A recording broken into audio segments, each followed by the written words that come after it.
Anthony Volpe comes up to start the fourth for the Yankees. Down 6-3. Got 2 runs in the third inning to chip away a little bit. And Volpe leads off against Mason Fluharty with a cutter high. Volpe struck out his first time and has struck out 9 of his last 13 times at the plate. Flashing back to what it was looking like for a lot of the second half when there were calls for his spot. Had a strong last couple weeks. He's been dealing with a shoulder injury for a lot of the year that kind of flew under the radar. But he got a shot in that shoulder in early September. Been much better since. 24-year-old in his third year. A lot of pressure coming with where he plays, where he's from. He's a local guy that grew up a Yankees fan. And Yankees fans are very familiar with his story at this point. But for the rest of you joining us from around the country, getting to know these teams this postseason, he wanted to be the next Jeter, and then he blinks and he is. He's the shortstop for the Yankees. And the top prospect coming up with a lot of expectations and a lot of pressure. He's down on strikes again here. 1 gone in the fourth inning. T-Mobile is the best network in the game, and it's now the best network in America. Here's Wells.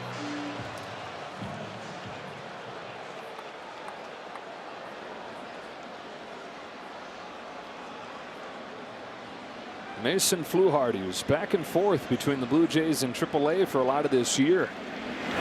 Like a few guys, came up, had a great finish to the regular season, made his case to be a leverage arm, and they were looking for as many left-handed relievers as they could find. Even some guys that had hardly pitched in the majors, like Justin Brule, hadn't been here in a month. They carried him, specific to this Yankees lineup, that they've been able to silence.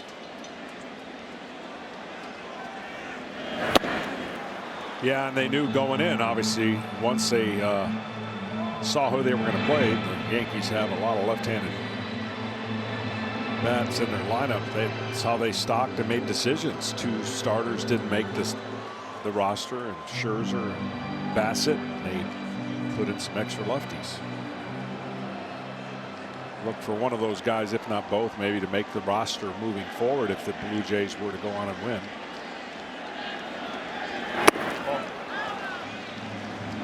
Money right now would be on Blue Jays Mariners, as the Mariners have taken game 3 from the Tigers in convincing fashion in Detroit. I guess I shouldn't totally speak yet. It's 8-3, bottom of the 9th. Not over till it's over. Oh, now it's 8-4. Pete Macheska tells me. Panic, Seattle.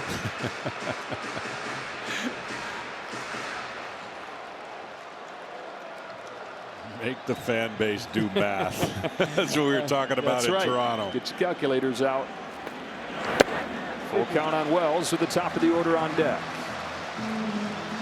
One more hitter for Fluharty, the left-handed batting Trent Grisham, and then you've got Judge. And he saw Lewis Varland, who has been their highest leverage right-handed arm, ready to go for him. 3-2. In the left. Barger's out. He says that he's got it and then loses the ball. Wells into second. Barger in the game as a pinch hitter earlier, not for his defense. They give up some defense in bringing him in, and it shows right there. Yeah, I don't think this is his fault. I think the left fielder got to call him off. When the ball's up that high and the third baseman's got to go with his back to home plate, I think this is the left fielder, and he just gives way to him, and that's what happened. Looked like he was calling it pretty strongly, though. Well, he's still got supposed to call him off. Yeah, you got to call him off. I mean, that's too far to travel as a third baseman as compared to a left fielder coming in and seeing the angle way better. It was an error that opened the door for the first Yankees run. It was an error on Kiner Falefa in the first, and this normally airtight Blue Jays defense has given the Yankees some life. Well, the Yankees know all too well what happened to them last year in the 5th inning, and it started with a fly ball.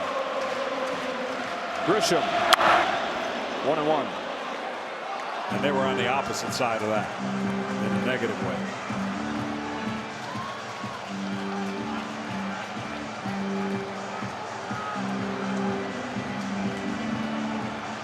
It has had the feeling throughout this series so one-sided that the only way the Yankees could get going was if they got a little bit of help.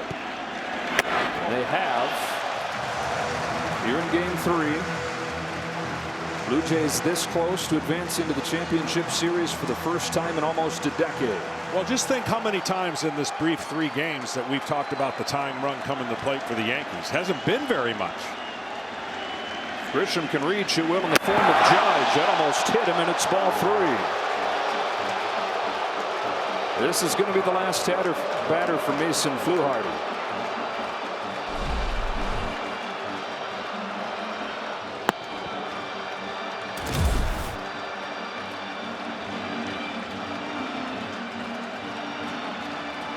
Trent Grisham. Aaron Boone's picked the click today, and a hitter's count right here. Ball takes ball 4, and Judge is coming up.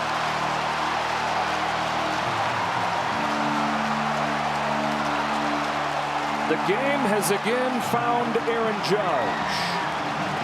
John Schneider will call on Lewis Varland.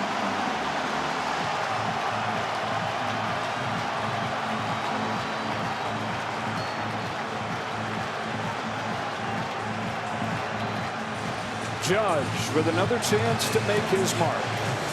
Aaron Judge to face Lewis Varland, who has been the top guy in this Blue Jays bullpen so far in this postseason. He came in to face Stanton with the bases loaded and 2 outs and struck him out right after him with a couple breaking balls and then a heater. Chopper down the line and foul. Judge against Varland in his career is 2 for 5 with a pair of home runs. In this game, he's 2 for 2. He's hitting .500 in this postseason. Varland, a little different pitcher now with the Jays, a starter in Minnesota. His velocity has gone way up as a reliever for the Blue Jays. Tom touch 101 in that at bat against Stanton you were talking about. Here's the 0-1 pitch. And a swing and a miss at 100, strike 2. How many chances is Aaron Judge going to get? This is a fastball with just, I mean, that's a great swing. Just a tick late. One of the early turning points of this series, the 6th inning with the bases loaded, nobody out in game 1, battling against Kevin Gausman, who struck out. His biggest spot since. On a 2-strike pitch.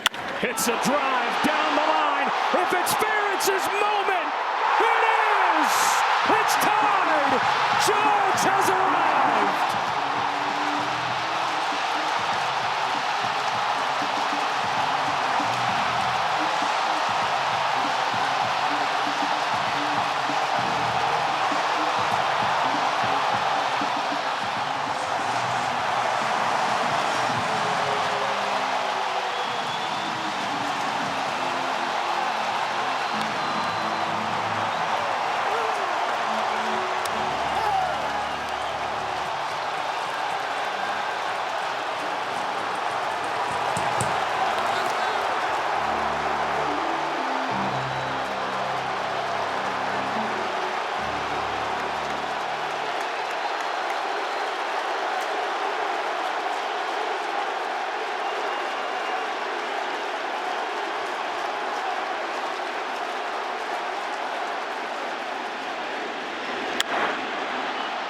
Bellinger to left center field.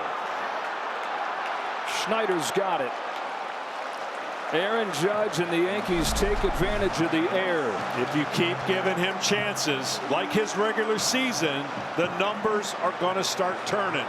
This was 3 inches, and that 3 inches off the foul pole may have turned this series and Aaron Judge into a different conversation. For 10 years, that ball has sailed wide to the left and just missed the foul pole. This time it hits it. Judge has his first home run of the postseason. It's a game-tying 3-run shot, and the Yankees have come back from down 6-1, facing elimination here in game 3 to tie it. And it's only the 4th inning. I was going to say, are we in the 8th? Jeez. Ball. 1-1 on Rice. Well, and now, again, a lot of game left. But you talked about it. We touched on it. Tomorrow's a bullpen game. He pushed the gas, and rightfully so, to try to put a nail in the coffin. And now the game is tied, and he's going to have to use a lot of resources in the rest of this game They could still win it and then use a lot of those resources tomorrow. Well, like I was saying, Jeter said about the 2001 season, they knew if they could just win the one game, they felt like it was over. If they got the one win, they thought the pressure went on the A's. They got that one win. They rolled the A's in Game 4 and won it in Game 5. Yankees are saying if we can just win this game, we got Cam Schlittler going tomorrow, and who knows in Game 5 we get it back to Toronto. And as crazy as this game is turning out to be, it really was a drop fly ball that has really spun this game into the Yankees' favor after a walk, an easy pop-up. It was a drop fly ball that bottomed out Aaron Judge's postseason resume, and it's a drop fly ball that reopens that book and allows him to write a new chapter. The only thing better would have been is if this was the 5th inning, right? I mean, this ball is going to be caught 99 out of 100 times. And again, Barger was in the game because he pinch hit earlier. John Schneider was going for a big hit in the 3rd inning. They made a change that made a defense that was already not as good as the normal lineup would be. They were playing for a little more offense in the outfield. Made it even worse in the infield. And the two guys that are in there because of their bats, Schneider in left, Barger at 3rd, together on that play let him down. And Judge took advantage. He finally has his big October moment. Will it extend that of the Yankees? They were down 6-1. They've tied it up. And now who knows where this is headed.